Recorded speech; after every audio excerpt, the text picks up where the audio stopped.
नवरात्रि की महिमा। एक ब्राह्मण जिसका नाम पिटत था, उसकी एक पुत्री थी, उसका नाम सुमति था। पिटत जब भी यज्ञ करता, भगवान की पूजा करता, माता की अर्चना करता, तब वह हमेशा अपनी पुत्री सुमति को साथ बैठाता था। एक बार संयोग से सुमति चूंकि एक बालक थी, उसका खेल कूद में ज्यादा मन लगता था, वह अपनी सहेली के साथ खेलने चली गई। इस पर उसका पिता बहुत क्रुद्ध हो गया और उसने कहा, मैं तेरी शादी किसी कुष्ठ रोगी के साथ करा दूंगा। बच्ची सुमति ने कहा कि जो मेरे भाग्य में होगा वही होगा। इस पर उसका क्रोध और बढ़ गया। उसने तुरंत एक कुष्ठ रोगी को पकड़ा और उसके साथ उस बच्ची की शादी कर दी।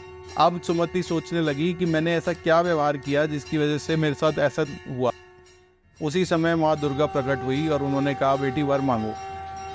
सुमति सोच में पड़ गई कि उसने ऐसा कौन सा काम किया है जिस वजह से भगवान उसे वर देना चाहती हैं। सुमति को ये नहीं पता चला कि दुर्गा माँ उसे क्यों ये वरदान दे रही हैं। तो दुर्गा माँ ने उसे बताया कि बेटा, पिछले जन्म में तुम एक भेलनी की पत्नी थी।